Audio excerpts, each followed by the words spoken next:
This is a bold move for NIO, but it also makes a lot of sense given the context. European tariffs on Chinese EVs are expected to rise significantly. NIO currently faces a 20.8% tariff on top of the 10% that already exists. That's a hefty price to pay, and building cars locally in Europe could be a viable solution to that. Now, the EU is still deliberating on whether these tariffs will be permanent or not. Votes expected to close soon, and if approved, they could go into effect as early as November. For NIO, taking over this plant could obviously kill two birds with one stone. First, they'd gain a strong foothold in Europe without the pesky burden of tariffs, and second, they could leverage Audi's existing workforce and infrastructure. If you want to be a part of the conversation before it happens here on YouTube, click that link in the description to join the free Courtside Financial Discord.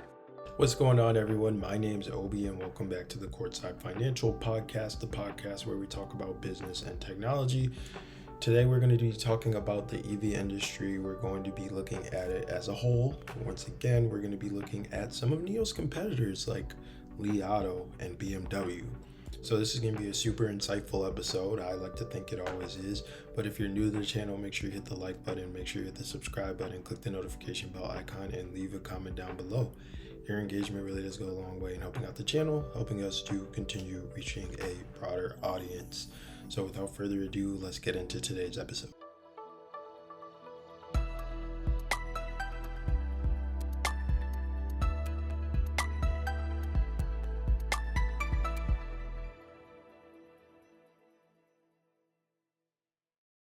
Let's start with some major news that could mark a turning point for NIO's European strategy. NIO is reportedly considering taking over the Audi Brussels plant in Vorst. This plant is currently producing the Audi Q8 e-tron, but once production ends next year, there's some serious risk that the plant will actually close, putting nearly 3,000 jobs on the line. Over in Belgium, thousands of union members marched through the capital, disrupting public transport.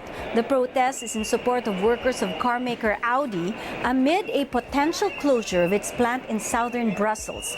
Audi had announced plans to close down the factory, citing weak electric vehicle demand. This is a bold move for NIO, but it also makes a lot of sense given the context. European tariffs on Chinese EVs are expected to rise significantly. NIO currently faces a 20.8% tariff on top of the 10% that already exists. That's a hefty price to pay, and building cars locally in Europe could be a viable solution to that. Now, the EU is still deliberating on whether these tariffs will be permanent or not. Votes expected to close soon, and if approved, they could go into effect as early as November. For NIO, taking over this plant could obviously kill two birds with one stone. First, they'd gain a strong foothold in Europe without the pesky burden of tariffs, and second, they could leverage Audi's existing workforce and infrastructure to fast track their expansion into Western Europe. Now, what does this mean for NIO's long-term growth?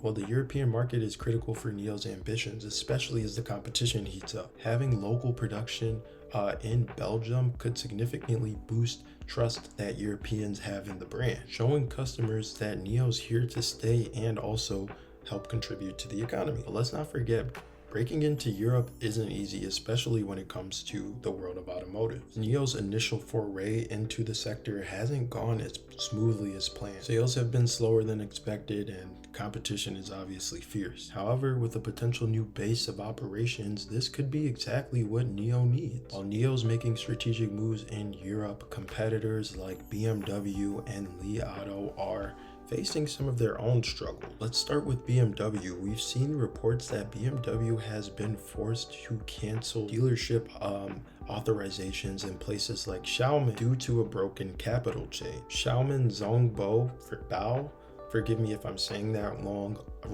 a long-time BMW dealer in China has had to close all its stores and is now unable to deliver cars. This is happening while BMW is struggling in China. Despite heavy discounts, some as high as 100,000 yuan on models like the i3 and the iX3, sales haven't picked up, and BMW is now pulling back on those discounts, trying to maintain its pricing structure. Yet this price war has left dealers in a tough spot, and sales in China have dropped by over 37% between June and August. It's a cautionary tale for NIO, I believe. While prices might seem like a quick trick to boost sales, they certainly can backfire, and BMW's story in China right now is a prime time example of that. For NIO, for that brand specifically, maintaining its premium pricing is crucial. Slashing prices could erode the brand's value, especially as they build a reputation for luxury and technology. So while competitors like BMW are suffering from this price war, NIO's focus on offering innovation through technology like battery swapping, its unique user ecosystem, and NIO houses is going to be something that's paramount. Now turning to Li Auto, another Chinese EV maker, they've had their own set of challenges as well. Li Auto's gross profit margins have come under pressure. Earlier this year, they unveiled their released their pure electric Mega, and it's kind of failing. Since then, Li Auto has had to cut prices across its entire lineup, even launching a lower cost model L6 just to stay competitive. This shows how critical gross margins are in the EV space. Li Auto CEO mentioned that maintaining a 20% gross margin is critical to stay sustainable, but with increased competition and supply chain issues, that goal is becoming in fact harder to achieve. In fact, they dipped below 20% in Q2, and they've been forced to renegotiate supply chain costs just to stay afloat. So what can NIO learn from this? Well, NIO's gross margins have been kind of tight too, but they're in a better position because of their focus on the premium segment and their commitment to long-term R&D investment. NIO's battery as a service model also gives them an edge in spreading out costs and offering consumers flexibility without compromising on profitability. So what does this all mean for NIO? Well, NIO's potential acquisition of the Audi Brussels plant, combined with the struggles that its competitors are facing, position the company in a unique spot. While others like BMW and Li Auto are grappling with price wars and declining margins, NIO has the opportunity to cement itself as a prime-time brand not only in China but also in Europe. Local production in Europe could shield them from tariffs, while their battery swapping technology continues to set them apart from other EV players. However, it's clear we've seen with BMW that the path isn't easy. Competing in other markets globally can be fiercely competitive. International markets come with their own set of risks, and NIO will have to be cautious to avoid the pitfalls of overextension. But if they play their cards right, taking over the Audi Brussels plant could be a game-changing move for the company. A move that cements or accelerates, their global expansion while allowing them to compete with brands like BMW and up-and-comers like Li Auto. So that's it for today's episode of the CF podcast. Let me know what you think about NIO's potential acquisition of this Audi factory. Do you think it's a good move, or should NIO focus on fine-tuning their operations? Leave a comment down below. Hope you got some value out of this, at the very least some entertainment. If you got any of those things, leave a comment down below, and we'll catch you in the next installment.